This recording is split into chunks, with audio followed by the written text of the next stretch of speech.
Good morning and welcome. I'm Brye Steeves. I am the director of the lab's National Security Research Center and sponsor of today's event and fantastic documentary, Secrets in the Shadows. Thanks for being here. The National Security Research Center is the lab's classified library, and we are also curators of unclassified information of historic value. We have a staff of over 60 people, and we work to both preserve and disseminate information. I like to say we do one so we can do the other. Secrets in the Shadows is an example of that. This documentary, as well as the books, magazines, articles, and presentations that we create, are based on information from our collections and the expertise of our staff. Why do we do this? The past informs the present. Be it technical information used in the development of our nuclear deterrent or circumstances of that time in the past that offers the context for how decisions were made, history helps document and preserve events, cultures, and perspectives that might otherwise be forgotten. This serves as a record for future generations. The NSRC shares information in an effort to educate and inform, spark curiosity, encourage critical thinking, support innovation, prompt conversations, correct information, and even to be entertaining. I hope today's event accomplishes all of this and more for you. The full documentary, Secrets in the Shadows, will be available online on both the yellow and the green later this week, or maybe a little later this month. Today, we're going to just watch short snippets from the documentary and then hear from our panel of experts, all of whom were a part of this film. We're going to end with Q&A for about 15 minutes or so, so like Judy said, please hide your badges and feel free to ask questions to any of our panelists. We have historians Alan Carr and Ellen McGehee, visual designer Paul Ziomek, and the director of LAML's Office of Counterintelligence, Jason Allen. Shout out to our filmmaker and the project lead, Dave Tietmeyer, who unfortunately couldn't be here today. And then an additional shout out to both Jen Sneed, do you want to stand up? And Christy Pendergraft, who did an incredible amount of work behind the scenes to make this event happen. Thanks to both of you. With that, we're going to start with the trailer to Secrets in the Shadows. Thank you.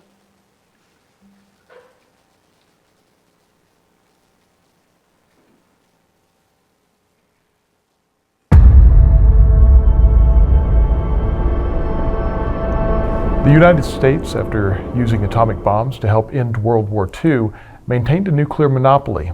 Many believed the U.S. would maintain its lead for years to come. However, in 1949, the Soviet Union tested its own nuclear weapon. This test, Joe 1, would alter the global balance of power for decades.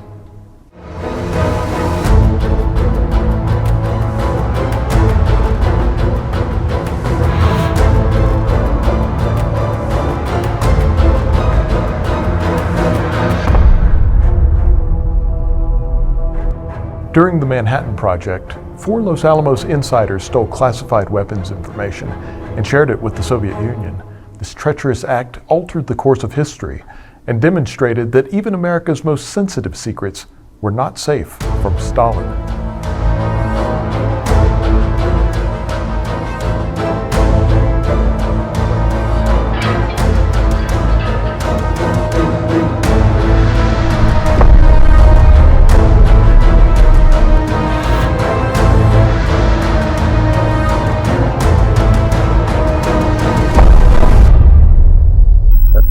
That communist forces have invaded Korea is a warning that there may be similar acts of aggression in other parts of the world.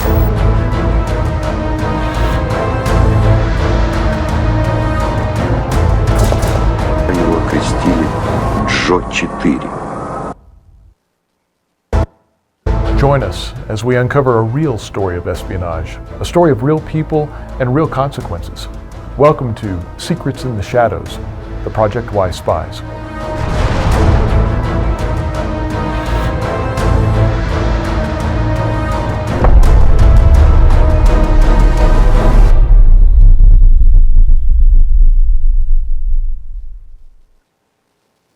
All right, first question is for historian Alan Carr. Alan, can you talk a little bit about the idea of the documentary and the goal? I can. I was there. It's hey, who doesn't want to see that? Huh? I think you're going to enjoy it. But as I mentioned there, the word consequences. There were very real consequences to this espionage. Pretty scary, and we'll be talking about those later. But yeah, about. I don't know, I guess it's been more than 10 years ago.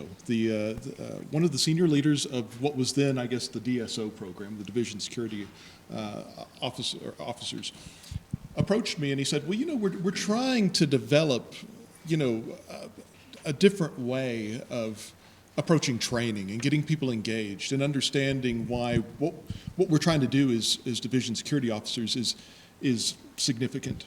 And one of the things that we're concerned about perennially is the inside threat. Now, statistically speaking, the inside threat is non-existent.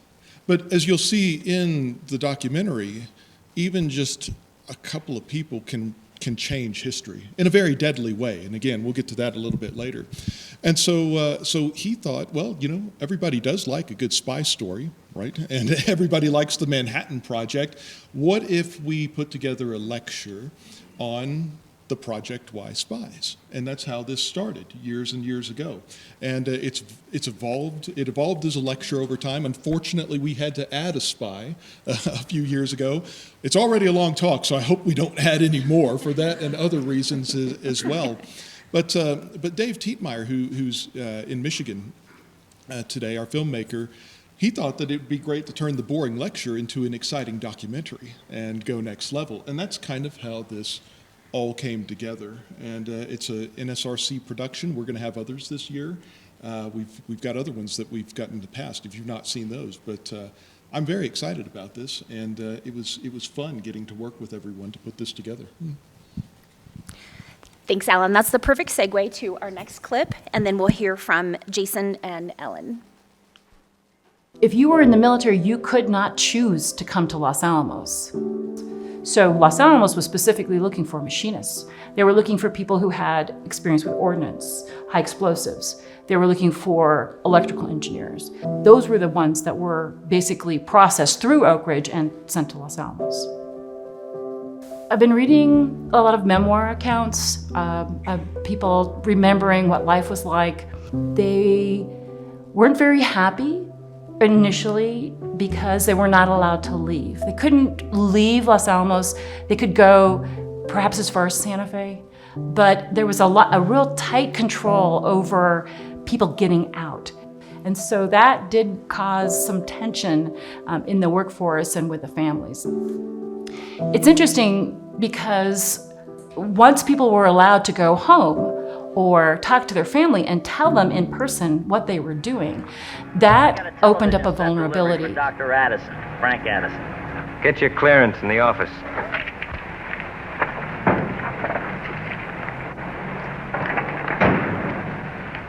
Anything wrong? Just a routine search. During Project Y, we had, gates, guards and guns, fences around the laboratory. In fact, it wasn't even printed on the maps. If you see some of the old USGS maps from the 40s and 50s, Los Alamos was conspicuously absent, as were the roads leading up to the town site. And we really thought security would be found in having this isolation and in this kind of nothing gets in or out without the government's sort of monitoring mentality. And so anytime someone wanted to leave, they needed to pass. They might be followed down to Santa Fe to dinner. They would have their phone calls monitored. They would have their letters opened and read on the way in, on the way out. And we thought, as a government at the time, that we had total security and isolation. But of course, we didn't. We were concerned about outside threats, but in reality, the threats were from within. Ellen, let's start with you in terms of insider threats. Can you talk a little bit more about that? Specific to the Manhattan Project? Sure.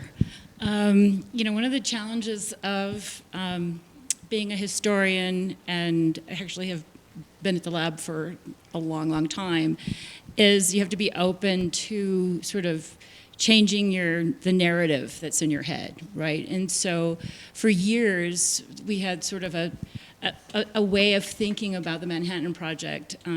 Even like some of the earliest documents It's like what was the rationale for choosing Los Alamos? They always talk about isolation, distance from the coastlines, access to train, shipping routes. Right, that's been sort of the mantra, and a lot of times people have asked me, well, do you have documentation about the security? What were the fences like? Did they patrol on horses? There's all these stories about how do you protect Los Alamos from outsiders coming in, right? And we look at the security infrastructure. And after doing the research for this documentary and some of the other research that I've done with Alan on the story of our fourth spy, Oscar Seborer, I really started having to change the way I was thinking about it, about risk, and looking at the documents too, understanding, well, when did this information leave the laboratory? When did the Russians get it? When were the handlers getting that information, right? Well, after the first year and a half, there was a relaxation in letting people go home, letting people leave northern New Mexico, letting Greenglass, for example, go to Albuquerque and pass information there to his wife. So letting Klaus Fuchs go home or to his sister's house and write up classified reports. He didn't even have to pass any information. So it's really a shift in how we're sort of thinking about security during the war. And of course, I would never recommend that we would be like locked in and, as currently, to not be left to go home or visit our friends or leave town or leave New Mexico. But during the war, that's where the security risk really happened, was after probably like at the end of 1944, August, September 44, people started being able to leave. And that's when the secrets started going out of the lab. Thank you. Jason, do you want to comment a little bit on the now? Yeah, absolutely. Kind of building on what Ellen talked about, during the war, we used that isolation tried to use it to our advantage, and it might have worked in a way, but as Alan said, it only took a couple of spies to change the history of the world, and so it really is a numbers game. Today, the cyber element is something that you can't ignore when you talk about an insider threat. You don't have to leave your northern New Mexico home, even if we were locked in it. You can contact anybody in the world, and you can do so securely and with a limited risk of detection. And so I think today's insider threat, the motivations are the same, but the means at which an insider could become involved in espionage is different. And we talk a lot about the kind of the witting insider and the person who knows what they're doing, and they have a motivation, perhaps some kind of internal dysfunction that allows them to do something that would be so typically against the general morality of society and certainly against the rules that we live under. But the thing that we don't think a lot about is the unwitting insider, and that person that maybe begins something innocent that ends up becoming something really dangerous. And so, as a cautionary tale to employees and to anyone listening to our video, I urge you to think about your online communications with people, and how do you really know these individuals you're talking to? This is especially true when you're talking to an individual that you've never met before in person, and you just think you know who they are, but do you really know who they are? And if they start you on a path providing some kind of information that might seem legitimate, maybe there's a business reason to do it, maybe there's a small monetary remuneration you get for it, seems pretty harmless. But espionage is all about walking someone down a path from something that's very innocent to something that is, of course, very sinister. And there's a certain point where a person might believe they've crossed a line and they can't come back from it. And what I would say to that is that it's always the cover-up that gets people in trouble. It's usually not the act itself. It's always the act to conceal what you're doing. So that's the line that people have to be aware of, that if you start to get close to it, you need to back away from it very quickly and let folks know that can help you. Thank you. So as I mentioned earlier, the past, of course, informs the present. I think we just saw that with these two answers here today. I'd like to show you a clip now and then hear a little bit from our two historians, Alan and Ellen, about piecing together this information, putting the puzzle pieces together to get a clear understanding of who knew what, who did what, and what that might mean for counterintelligence efforts today. So we'll watch another clip and hear from them.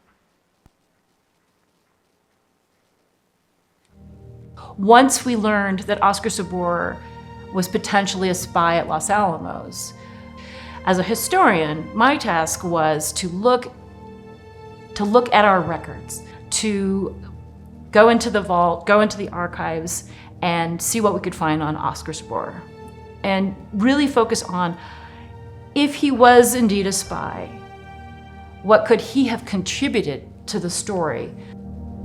He was a skilled electrical engineer. He is immediately sent to work on aspects of the implosion weapon. Because of his expertise with working with circuits, he is sent to Trinity early on.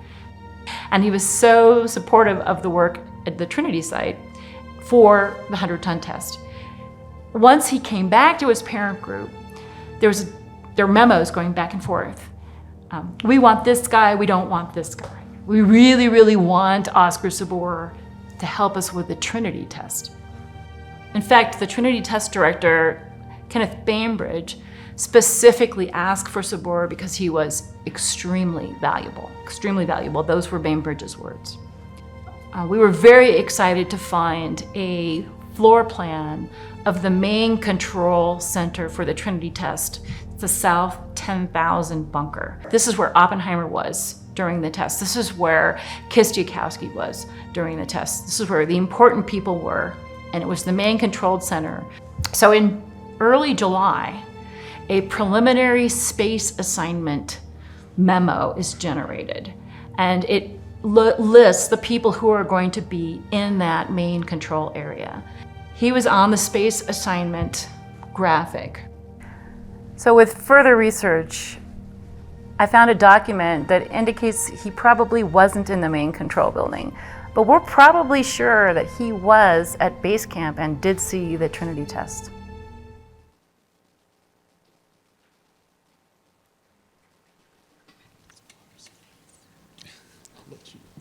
Okay, let's start with Ellen. Ellen, what was it like piecing together Seborer's story using the documents and other media from the NSRC's collections? And then if you want to comment a little bit on your role, your job as a historian, and then we'll have Alan go ahead and comment on that as well. On Ellen's performance as a historian? Yes, Okay. 100%. Excellent. I sat next to him so I could poke him if he misbehaves.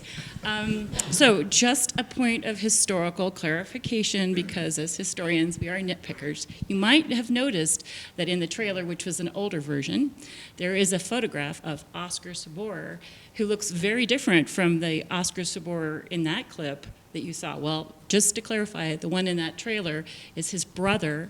We had a Stuart, and so the updated trailer has the correct face of Oscar Seborer, which was also pieced together from a grainy class photo when he was in a special army program in Ohio. So this actually gets to, well, what is it like trying to find information where maybe it doesn't even exist, or you have no idea where to start, right? So you mentioned, Brye, you mentioned the word puzzle. I kind of think of historical research as like a treasure hunt. And I like the searching part. It's such a challenge. During this whole sort of Oscar Seborer fact hunt, we found documents that had never been seen before. We found, we had surprises along the way. We encountered some red herrings. So red herrings are, things that looked really promising at the beginning, and then we found another document later, just like in that clip, Seborer was we were so excited. Oh my goodness, he was in, the bunker with Oppenheimer, and with the Trinity test went off. This is so exciting. We don't have his face, but we know where he was right at that moment in history, right? Well, it turns out that was just in good government practice, right? That was just one draft, one iteration of the seating chart. And when it really came down to it, he probably wasn't in that bunker. But, well, how do we what kind of records are we using to track this guy down, right? I mean, I think that's part of it. The NSRC, of course, we have this Project Y collection, and that's where I started. And Alan will speak to this because it's one of his pet peeves. But in the way we do historical research, especially with these World War II records that we have, we don't have these collections completely digitized. A lot of them are not.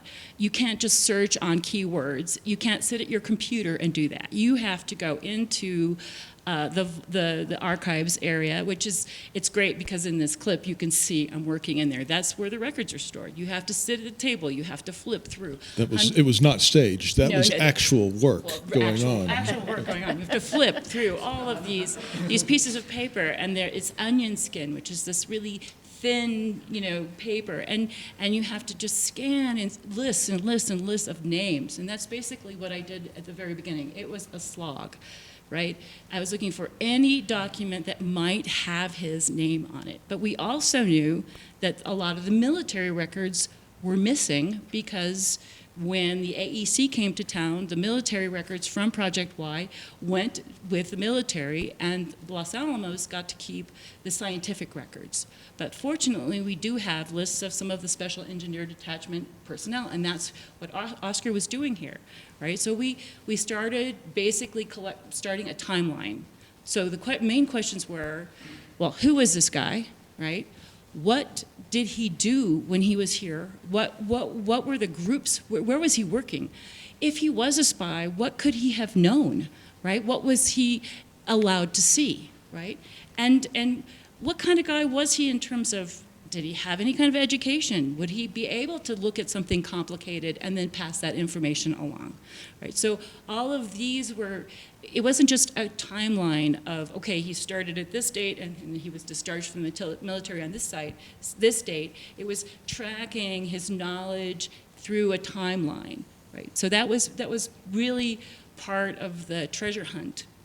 And then finding out, oh, well, there was a rumor that he had been at the destination site, so at Tinian, right? Turns off he was on a destination list, right? He was supposed to be sent to the Pacific, but at the last minute they took him off that list because he was more valuable to be at Trinity, right? So at one point you get really excited, you found something really exciting, and then you find another document that says, no, that wasn't right. We still, though, and I will let Alan talk, but in terms of being a historian, I always know that there's something that there's things that you're not going to ever know. You're never going to know the full story. So you take all the sources, you analyze the sources, how accurate they are, you develop a narrative, and then you're always on the lookout. So if there's a project that you've been working on, and let's say you worked on it 10 years ago, right? There's always like a couple of nagging questions that you never got the answer to. So you may be working in another batch of documents, and there it is, and you're like, eureka! And so you can't give up. You can never get out. You're always sort of chasing the story, and that's why it's so exciting to be a historian, and especially to have access to these wonderful primary source documents that fortunately, the laboratory has retained. And Ellen's a very good historian, who I've learned a lot from. We're revisionist historians in that we're constantly revising our work based on the discovery of new documentation. That's the way that it's supposed to work. And I guess, what was my question again? The role of a historian. The role of a historian. We should ask Nick Lewis or somebody distinguished about something like that.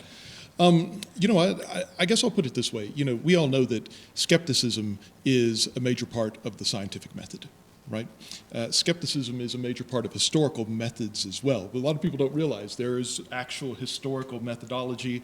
And, I guess part of my job as a historian, when the laboratory gets we have a well-known history throughout the world. I mean, they just made $1 billion movie about, in part, an aspect of our history.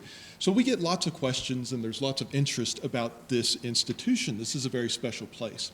And a lot of those show up in my inbox, and now the inboxes of several of my colleagues at the NSRC as well. We get all kinds of questions, and we want to make sure that we are providing accurate information about the history of the laboratory, just as we would make sure that we want to provide accurate science coming out of this institution as well. This Seborer business started when the New York Times published a story announcing in 2019 that there was another spy who had been identified at wartime Los Alamos. What do you think my response to that was? It was something along the lines of, really?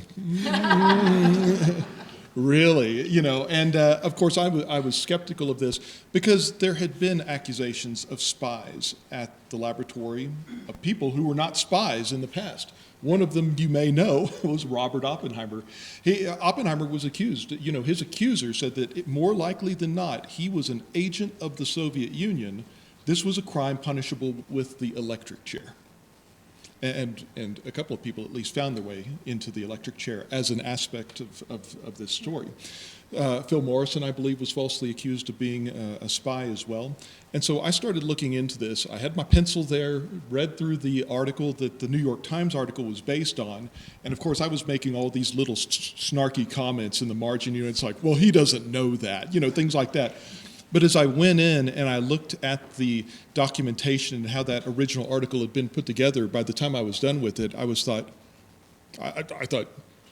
they found a fourth spy at Los Alamos. It was very good work. It had been done by John Earl Haynes and Harvey Clare, who we've since got to know and are a part of our documentary as well. So you're all going to get to meet them too. But they had done really good work. And of course, we started out by just doing kind of one of these shot in the dark searches in the NSRC. Well, Seborer is a good, unique search term. And Danny Alcazar, who's here, he searched. Sure enough, it came up. We had a hit. Norris Bradbury, our second director, kept a file on Oscar Seborer because although none of us heard about him until 2019, or probably several of you today, Norris Bradbury and the FBI knew that he was a spy in 1954. 55, I was going to say. As I said, Ellen's a very good historian. I'm not so good with dates, but anyway, it was fascinating to make that discovery. And so the records that they were working with, they were able to make the espionage case because they had access to the FBI files, but they didn't really know what Seborer had done at Los Alamos, and that's where our research came in. I wrote something pretty quickly, and it was okay.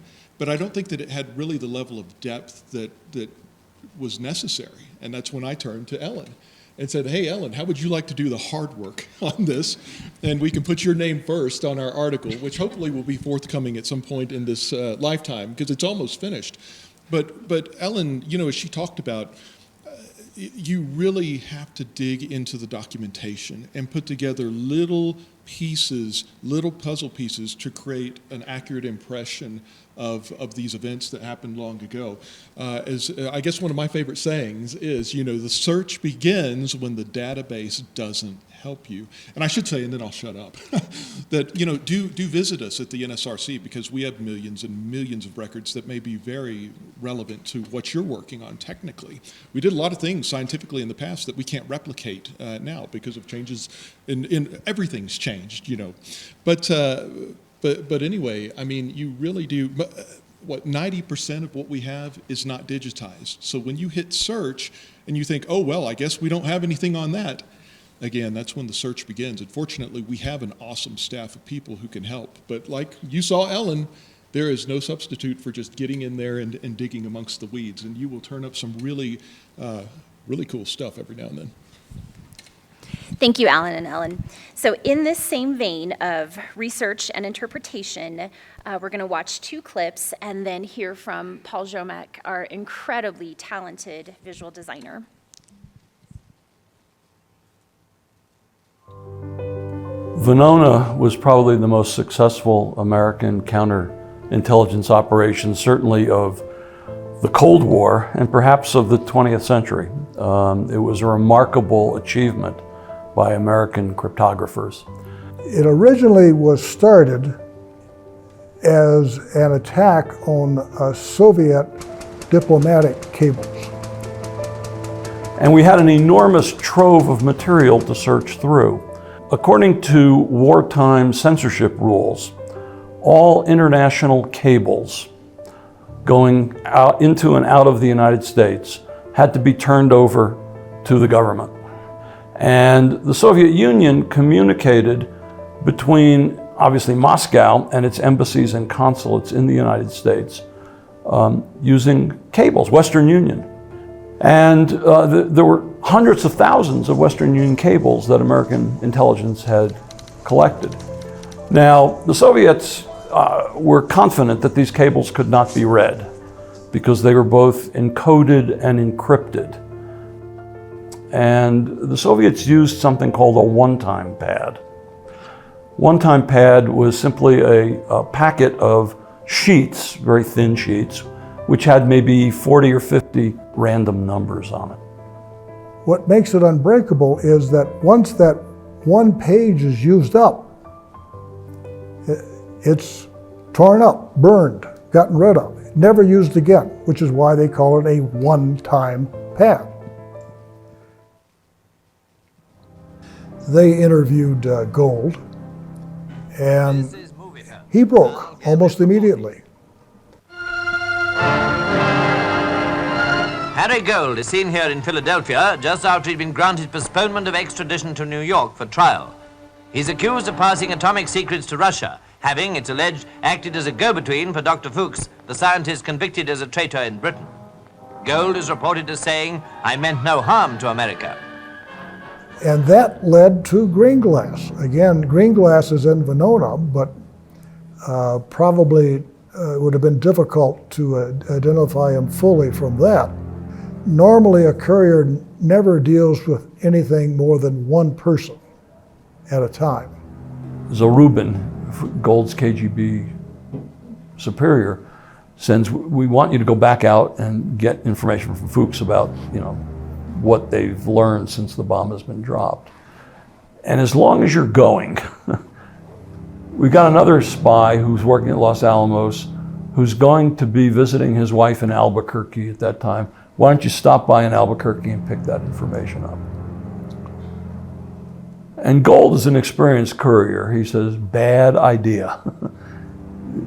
You don't use one courier to pick up information from two spies. You're intermingling two networks. Don't do it. And then we got to get this information. It's important. So Gold does it. He picks up material from Fuchs in Santa Fe, goes down to Albuquerque, and gets the information from David Greenglass. And it didn't take the FBI much effort to figure out, okay, we got an Army sergeant who has a wife in Albuquerque and who has leave at a certain time. So they got Greenglass. And they interviewed him. He broke because they had him dead to rights. And furthermore, they not only had him, they had his wife.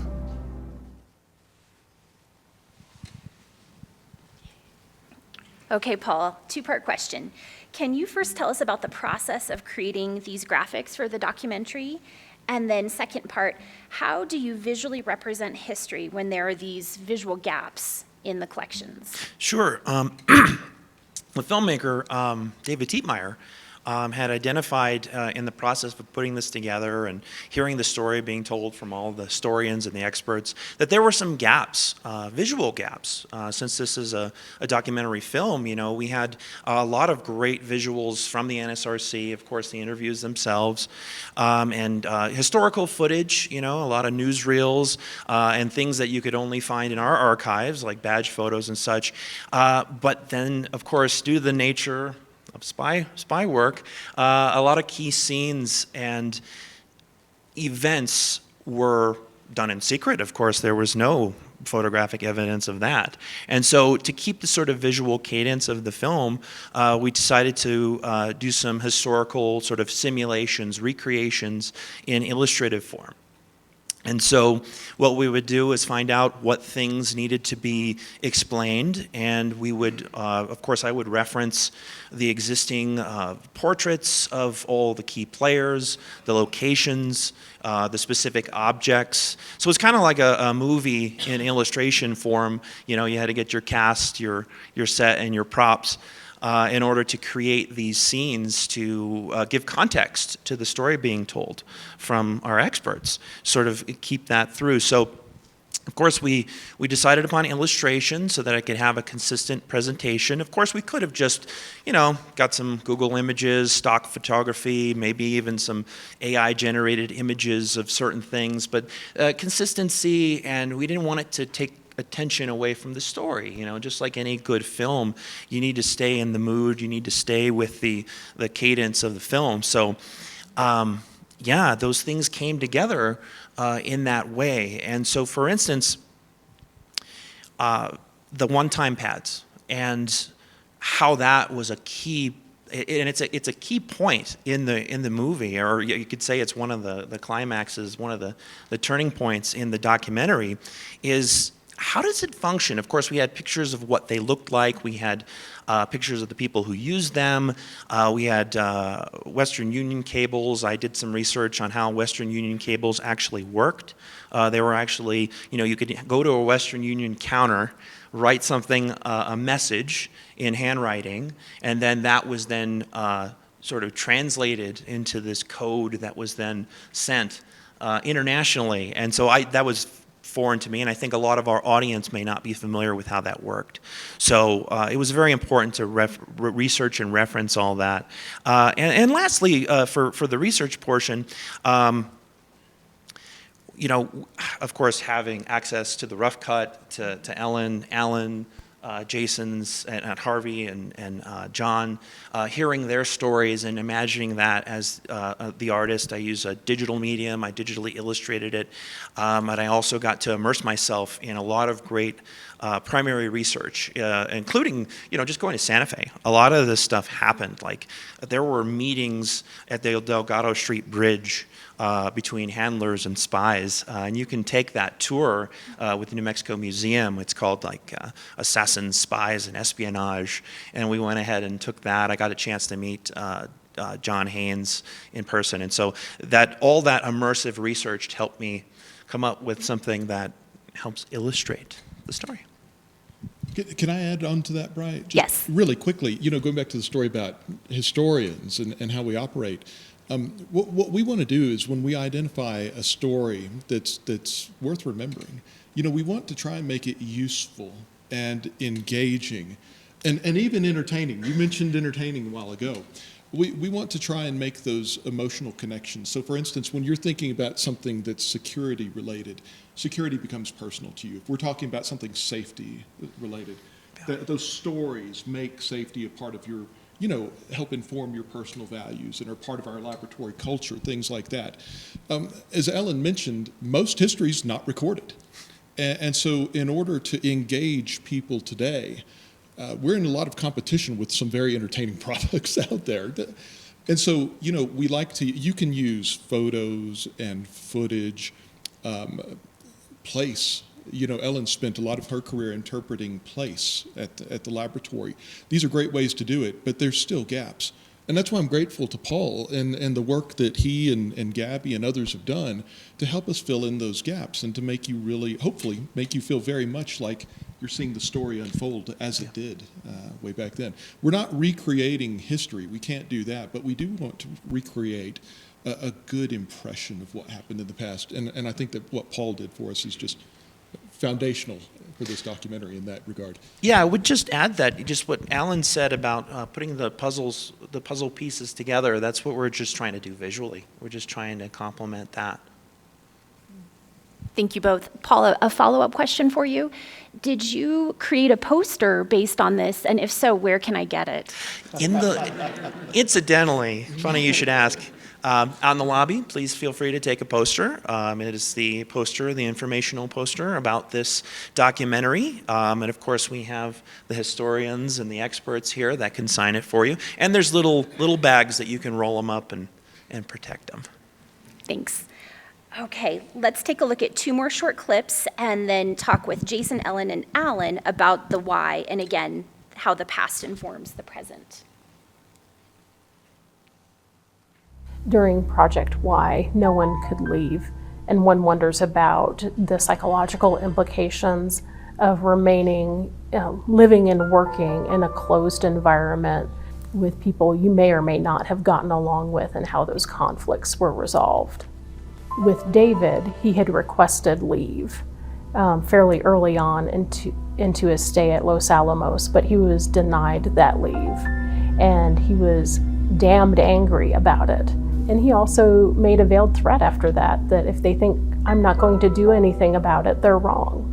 And so that grievance potentially could have contributed to his acts of espionage, feeling like he had been served an injustice by Project Y.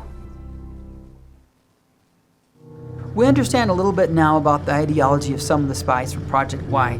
And I guess when it comes to spying and the why, that's what people mostly want to know, is why would you betray your country? Why would you betray the trust and the information that you've been given to a foreign government?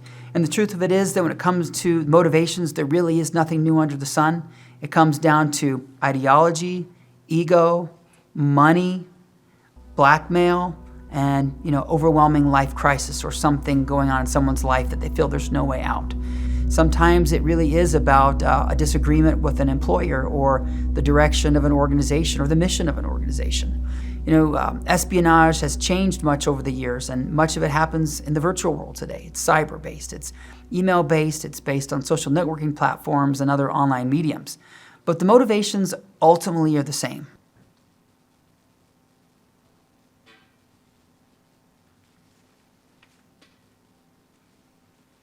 Okay, Jason, let's start with you. Would you like to expand on that? Yeah, so just a helpful acronym, since we're in the government, we love acronyms, is MICE. So as far as about motivations for spying, money, ideology, compromise, and ego. And so I think if we think about Theodore Hall and we think about why he spied, obviously ideology was a big part of it. I think when a lot of the Manhattan Project scientists learned that the bomb would not be dropped on Germany, that the war would end in Germany before the bomb would be ready, that was troubling, right? Now, fortunately, most people, just because they become upset by something, do not decide to betray the trust of their country, but some do, right? And this was the case for Theodore Hall. So, his ideology was that the U.S. shouldn't be the sole possessor of nuclear weapons, right? And that there should be other countries to balance out that power, to keep one country from becoming too powerful. But that also speaks to ego, right? That he took it upon himself as it was his singular job to do that. And he's not alone in that type of thinking. You draw connections to more current examples like Edward Snowden, probably one of the most significant traitors of our time from the cyber front. Edward Snowden, NSA and CIA employee, he believed that the U.S. government had gone way too far after its war on terror, and that we were spying on people, on U.S. citizens, illegally. And so instead of using the outlets that are available to somebody, like whistleblower techniques and inspectors general, to make those concerns known, he decided to take that information and make it available to the world, which includes intelligence services around the world. And of course, now he lives in Russia today, so I'm sure they have a lot of interesting meetings where they talk with him about the things that he learned when he worked in our cyber program. And that's really, a lot of that's ego, right? He again took it upon himself to think that he was the one that could make that decision. And of course, when we sign the many papers that we signed to get our clearances, and when we have the trust that we have by working where we do, in some ways we have to give up that right. We're not going to singularly say that we can decide. It's not for us to decide what is and is not the direction of the country and the things that we're doing. Now, of course, that doesn't mean and absolve us from our independent thinking to do what's right, and there are methods, as I mentioned, to do that. But sometimes individuals take that too far, and they compromise our national security in doing so. Thank you.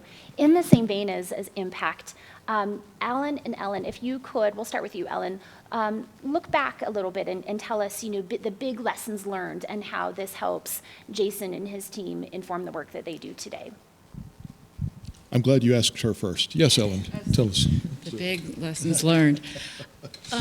Well, I was thinking about, it's great you used some of the specific examples of Ted Hall and motivations. I think thinking about the motivations, what I learned in my research was, and maybe this is not just the big picture, but that these 4 spies that we're talking about, they all seem to have different motivations, although there was some overlap. Greenglass, for example, was very much interested in financial gain, but he did have an interesting personality, and it was great to see that clip of Michelle Berinsky, because she'd come here, she's a psychologist, and she was actually specifically looking at Greenglass's motivations so that she could learn about perhaps motivations today, right? So there are people who are looking at these past stories, these histories of spies to help with programs just like Jason's, right? So for Greenglass, what was interesting about him was not only was he a disgruntled employee, but he was also working in a very challenging work environment. And that is something that, as we work here in a work environment where we have to follow rules or we are not going to work here, right? And we have a lot more rules than if you worked, I don't know, in an insurance company or something like that. Right? So it was a stressor for him, and she was looking specifically, Michelle's research was, are there these working conditions? Is that going to be is that a motivation? If you're not happy in your job, right, disgruntled. But also, and this is just another specific example, Greenglass was, I think, a little insecure because he was working in a place with the most brilliant minds in the world, right, during the war, and he was not as educated as even Oscar Seborer, right? Definitely not educated like Klaus Fuchs or Ted Hall. And I think he felt, again, it was that ego motivation that he had control of this information, and so it wasn't just financial motivation, but it was this sort of personality, kind of a personality disorder, but also this insecurity and to prove himself. And then after the war, actually, we found a document. It was one of the documents that our other researchers, John and I was getting my name here, Harvey and John found, where the Russians actually evaluated Greenglass and said, he's not smart enough to be an asset after the war. No one is going to want to hire him at like Los Alamos or Oak Ridge because he's just not very useful, and then therefore he cannot provide us with the kind of technical information that we want in our post-war spying. So. Yeah, I'll try and go quick. I know we're just the undercard for this morning's big event that'll be happening pretty soon, so we're all looking forward to that too. History doesn't provide a recipe for catching the insider threat. That's not what history does. Wouldn't that be nice if we could provide that to you? but that's not how history works exactly. And so, what we want to do is, at least for me, and I think many of us, we want to bring these stories to life. We want to show them to you. We want you to think about them. I think our last clip, you'll see those consequences that we keep referring to, maybe more significant than you realize. We want to think about those things. We want all of us who are entrusted with our nation's secrets to think twice about how we go about our business. There's a lot of stories behind a lot of those rules that we have at the laboratory. There's a really fascinating story behind all those no tailgating signs that you see posted all over the place. If you don't know that one, that's a story that we should probably revisit as well. I'll just mention really quickly, Ted Hall, one of the reasons that he gave when he was publicly outed in 96. Now, they knew that 1996, the FBI knew that he was guilty. They did not send him to jail for a long story that's covered in the docuseries or documentary. But anyway, he felt he was scared that his nation, what it would do, what the United States would do with the nuclear monopoly. So he bypassed you, the voter, Congress, everybody else, took matters into his own hands and tried to help the Soviets get an atomic bomb as quickly as possible. And that did change the world, again. I keep going to the teaser there for that. But, Harold Agnew was our third director, and I knew Harold very well, and he used to like to point out that, probably no country in the history of the world has had the kind of military advantage that the United States had after World War II. The United States had a nuclear monopoly for 4 years and did not use it to take over the world. Ted Hall misjudged his own country.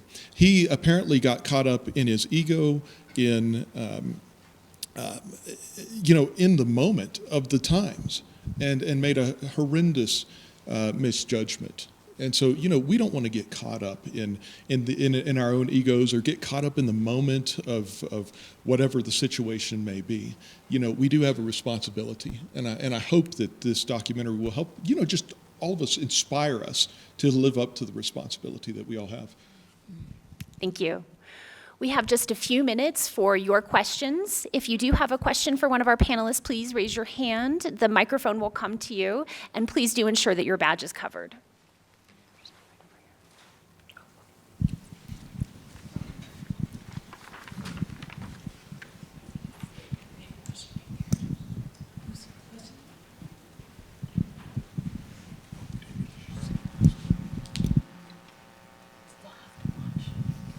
Yeah, this is for anybody, but there's been many publications on these types of things, including two relatively recent Russian publications, where they have a story very similar to yours, except they have additional spies, which they don't reveal who they are. Maybe they don't know, from Los Alamos. So what is your take on the believability of that, and how many do you think there were, if any? And anyway.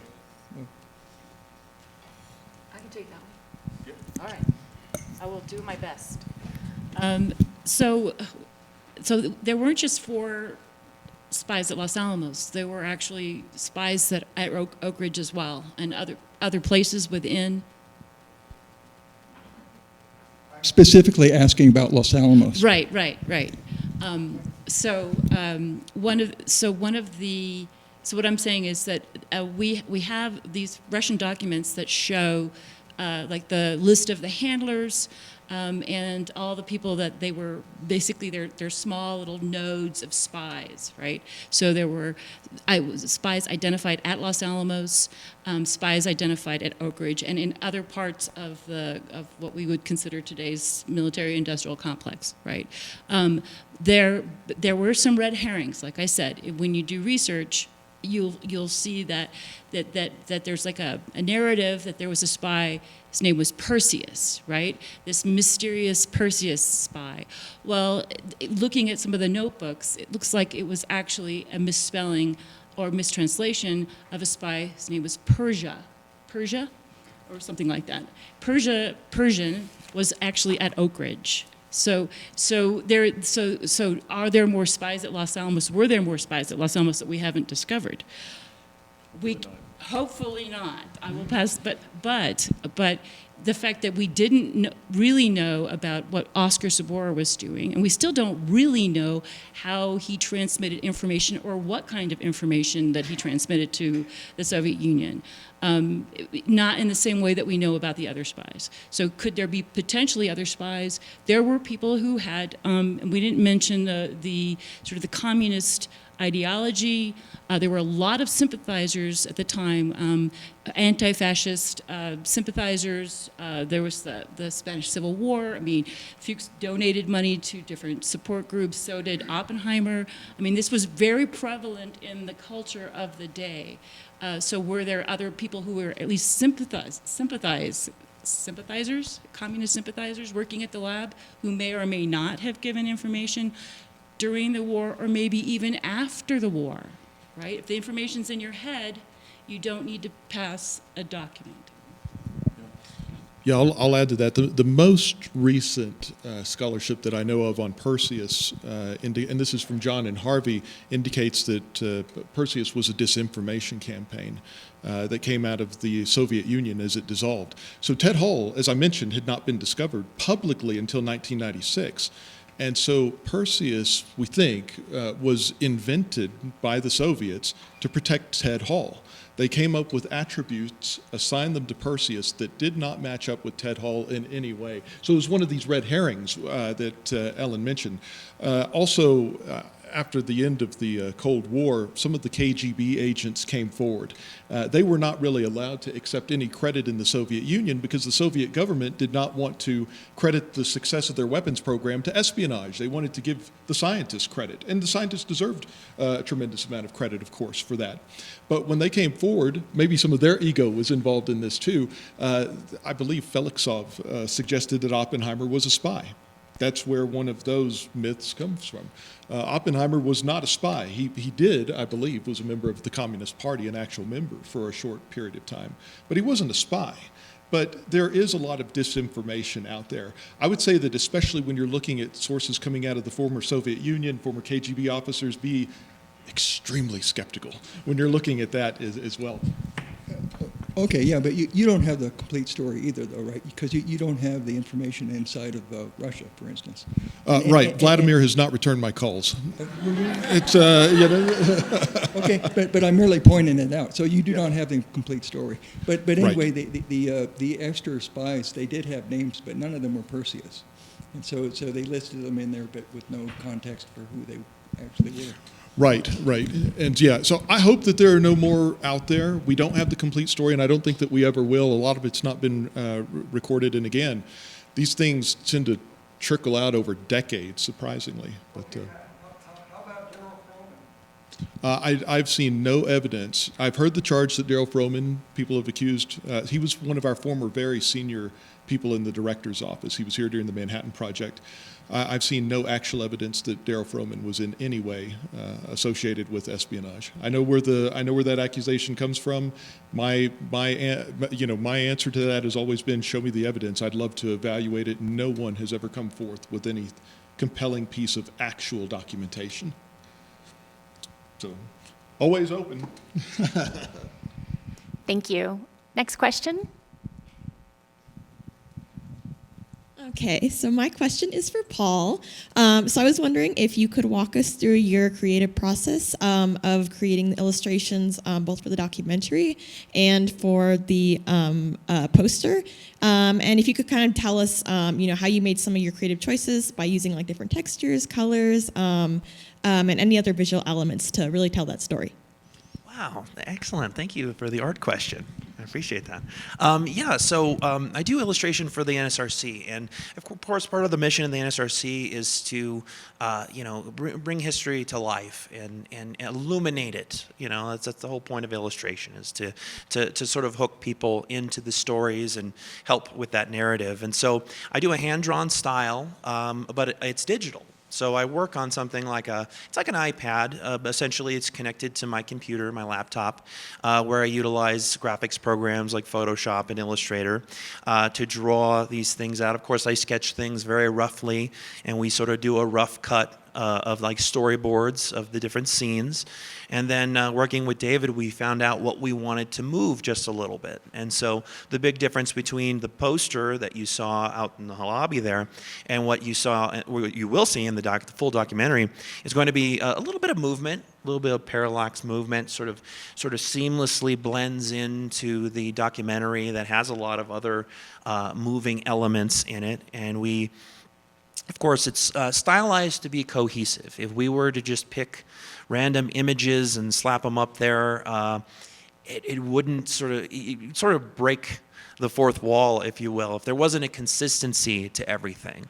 If we just pasted in a Google image or a random AI image. So making sure that it all had a consistent illustrative perspective and style, of course, sort of veered towards 1940s, of course, all the period dress and such, did a little bit of film noir styling with very strong light sources and a little bit of texture, a little bit of Art Deco, which was sort of prevalent in the mid-century. So, all of the artistic choices were meant to sort of complement, but not overtake the story. You should just barely notice that it's an illustration, but you're still following the narrative. That was a good answer. Did you want to? Can I ask the audience a question? Of course. Didn't see that coming, did you? So, Neither did I. We didn't get to show our last clip, unfortunately, because we do want to keep things moving because of other things going on this morning. The director, of course.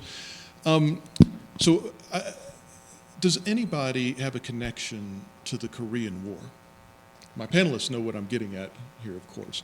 Does anybody have a family member at least one there, who went to Korea, fought? Several of you have connections to the Korean War. That was one of the most significant wars of the 20th century, sadly known today as the Forgotten War. And I don't think it should be forgotten, because 30,000 Americans died in Korea. Many times that number were injured, and of course, if we can count up the number of Americans, South Koreans, North Koreans, Chinese, after they intervened, the number of people who were killed in that conflict may be in the millions. Now, the story, tying this back to our espionage story, you'll see this in the film, and I hate to give it away, but since we were talking about the consequences and why this is really important, the North Koreans had been interested in invading South Korea, but they would not do that without backing from the Kremlin. And so they approached Stalin and they asked for help. And Stalin turned them down. He said, "No, we're not going to help you with that." Two significant things happened in the second half of 1949. Number one was the Soviet Union successfully tested its first nuclear weapon maybe 2 or 3 years early. The other thing is that China became a communist country, proclaimed itself a communist country later that year. The North Koreans went back to Moscow and they asked for support again. And with those changes, Stalin changed his mind and the Korean War began. Now, the espionage, again, that happened at Los Alamos, it's most likely, it's say, between 2 and 3 years. A lot would change in the world in those next 2 or 3 years, including the death of Stalin. If this espionage had not taken place, it's conceivable that the Korean War would not have taken place either. We'll never know that for sure, but I think that that's really something that is worth thinking about. And that's what we're getting at when we talk about how this espionage, which, again, everybody likes a good spy story, but this one's real. And a lot of people died, perhaps, as a result of it as well. So thank you for answering my question out there. Again, we want to try and make the personal connection to all of you. Thank you, Alan. Do our other panelists have any concluding remarks? Yeah, I think I'd just like to say that I think something that's really unique about Los Alamos is our NSRC and our historians, Ellen, and all of their colleagues. I've certainly benefited greatly from learning about really details of the Manhattan Project Spies and how it relates to today. And in our CI awareness briefing, still even on our new hire briefing, we incorporate a lot of their material to the new population. I mean, it's no shock that as we get further and further away from some of these events, that our newer employees, they're not familiar with some of these topics, and even topics going back to names like Wen Ho Lee and others, things that are just not evident and but are a part of our history. And so I really like the ability to draw that connection to current days and just appreciate the work you guys do.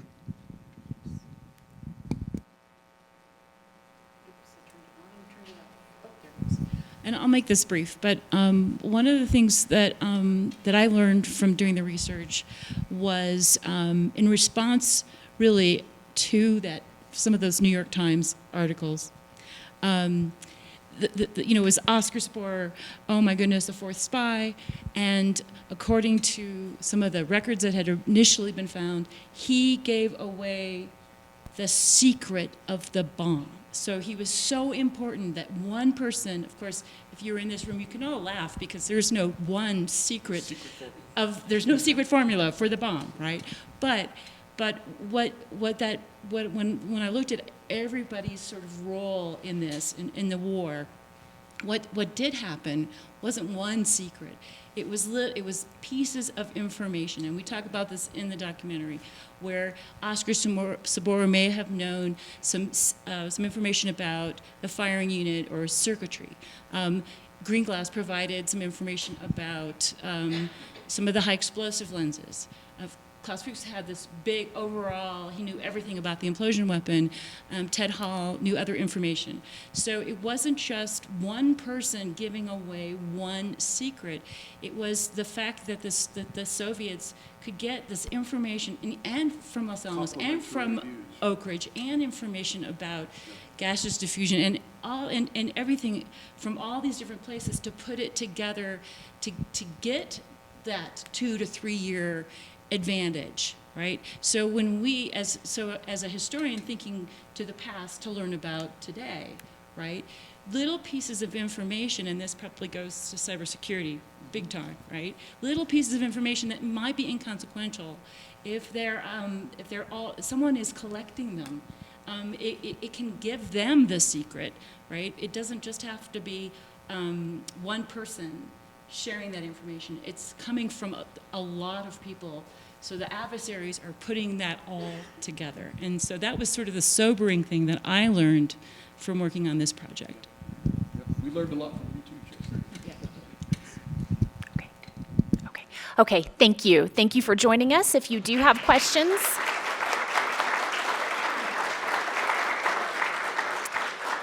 you can reach out to us at nsrc@lanel.gov, and please be on the lookout for the link to the full documentary coming soon.